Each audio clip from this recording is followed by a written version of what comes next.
ไม่สูงผู้ถ่อมยินกูก็คาวันมื้อในก็เตียวอาปุ่มอันมีชื่อว่านายหม่อนตาหมอดในเสมาผักตอนปันอ้อยกอเขาเลยถ่อมยินกันกูก็ในคะนอออคามือปอกหนึ่งหึงมาเย้ามีวันอ่อนวันหนึ่งหมู่วันในเป็นหมู่วันอันกัดยินซื้อสาเต้เต้ในวันนั้นซ้ำมีนายหม่อนตาหมอดก็หนึ่งชื่อว่านายหม่อนค้ำนายหม่อนค้ำในเปิงอิงอยู่เศร้าจอมก็เป็นลูกสาวมันแลลูกเขยลูกสาวนายหม่อนค้ำชื่อนางหลีมันนางในเป็นผู้หญิงหันปูนสุนโตแลเป็นก้นใสลำมากนางหลีเตนาเฮิรนซ้อมซ้ายมองซ้ายมองเป็นก้นมีใจขี้ข้านเสียมก้าซ้ำเป็นก้นขี้เหลาขี้พินวันก็อำหาเหตุการณ์สังกลุ่มเก้าเมาซ้อมเรามันอยู่ติ๊กนางหลีแลซ้ายมองในต้อนยามลุ่มลาด้วยถึงนายหม่อนคำหลีเสียอีดว่าลองนุงลองไหมลองกินลองเยี่ยมก็ต้อนใส่เจอนางหลีในมันใกล้ๆป้องท่าหลาวานายหม่อนคำในใส่มันนั่งหลีนั่นก็ใครให้นายหม่อนคำเจียวตายเจียวป้วนวันหนึ่งนางหลีว่นตาตีเฮ็ดให้เปียดนายหม่อนคำตอนตาตีไลอาหมวยเงินคำนายหม่อนมาเป็นโคของมันนั่งจึงอันวางยามือใส่ในเขาพักเสปันนายหม่อนคำกินก้วยนายหม่อนหูตันใจนางหลีเลตันกินนางหลีแก้มเฮ็ดเมือกไม่ต่อนายหม่อนคำหลายรองหลายตั้งก็แคมเล็บสีเปิงนางหลีมวดโหนตั้งตาเตเฮ็ดให้นายหม่อนคำนางหลีหูเตขึงไล่เสื่องหือแทงวันหนึ่งมันนางเสวนไรว่าเตอันจังสวนเมึกมาเอาตายเปียดนายหม่อนคำขึ้นหนึ่งส่วนก็นั่นเขาวางเฮินมาเสจุกอยู่นาเฮินนายหม่อนคำส่วนก็นั่นก็ลักปืดพักตูเส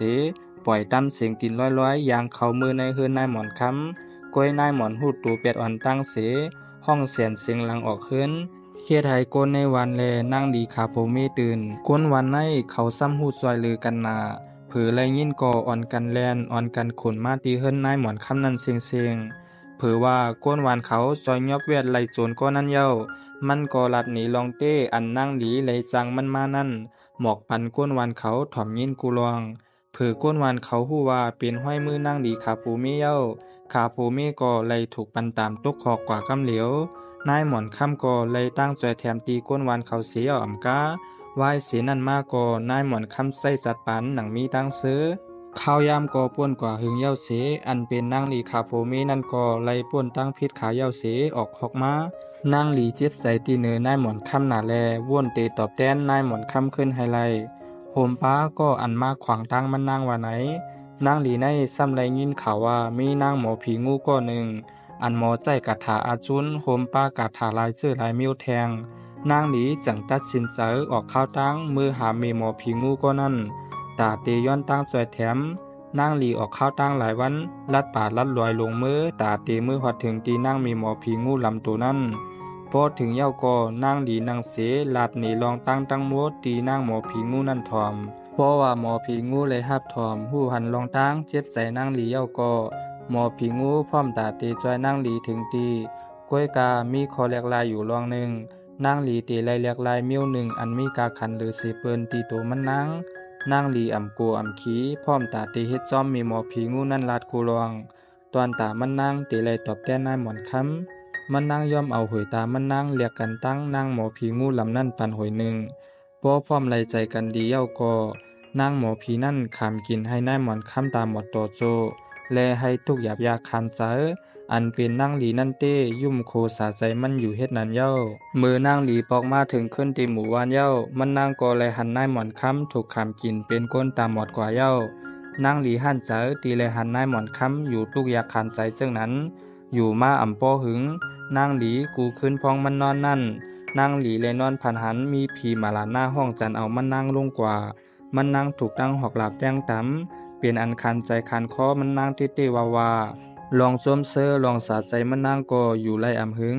มันนางวนไล่ลองมันไล่เหตุการณ์ป้าเมืองไม้ไว้ตีมีเจ้าเกตสู้ตัวเก่าอยู่เปียวนอนรับอยู่เฮ็ดนั้นมันวนขึ้นวันหลังมือมันยังตึกเปลี่ยนก้นดีตัวมือเหลียวรู้มันนางเย็นเปลี่ยนก้นให้ก้อนหนึ่งกว่าเย้ามันนางลาตัวเก่าขึ้นวันนั้นวันหนึ่งนางหลีตัดเส้นสายออกข้าวตั้งกว่าสู้นางหมอผีงูแทงปอกหนึ่งเปิดตาเตกว่าให้นางหมอผีงูนั่นถอนความขามกินนายหมอนข้ามแปดมือนางหลีกว่าถึงในป่าย้อนไรทบหันนางหมอผีงูเย้านางหลีห้องไห้ตื้อเสยลุยมีตั้งมุงมองสัง นางปอกมาขึ้นตีหมู่วานเสย้อนให้นายหมอนค้ำปลดข้องปล่อยปันมันก้อยนายหมอนค้ำยอมรับไหลลวงอันนางหลีเลยเฮ็ดกว่าซื้อนั่นเตเอานั่นมานางหลีก็ใจจัดปานตีเหลือคัดใจเฮ็ดกูลวงใส่ใจเนื้อนายหมอนค้ำมาเต้ว่าเตกว่าเตยางเตเฮ็ดสังก็เย้านางหลีจอมจอยกู300,000เปิงคัดใจเฮ็ดการตั้งหลีกูสู่เฮ็ดกูลองตวนตานายหมอนค้ำเตมีตั้งซื้อเจอนางหลีเฮ็ดถึงตานั่นเสตาก็นายหมอนค้ำปันข้องมันนั่งไหลละนายหมอนค้ำใจจัดปานอยู่จอมลองตื้อเจอเนียงใจกว่าเฮ็ดนั้นวันเยาวันนางหลีก็สืบคัดใจเฮ็ดตาหน้าตั้งหลีแก้งกำตะลาจอยจอมการจอมจ้องจอยหรือกูลองกูเมียวตีในวานจอมหนังมันนางปองเป็นไรนั่นปีหนึ่งเย้าปีหนึ่งป่วนกว่านายหมอนค้ำก็ไล่เสียงสายใจกว่าเป็ดนางหลีเตื้อเจอเนียงใจแห้งหนาอันไล่เฮ็ดให้ตีเนือมีตูเก่าถึงมันนางเตเฮ็ดตั้งหลีนำตาลฮือก็ย้อนหมดล่างไล่ปราบเมืองใหม่อันมันนางไล่เฮ็ดนั่นแลวันหนึ่งนางหลีไล่ถูกลินเมืองอื่นกินมันนางลงกว่าเสไล่กว่าขามตุกขามยักหันใจลงอยู่ในเมืองไรปุญเยา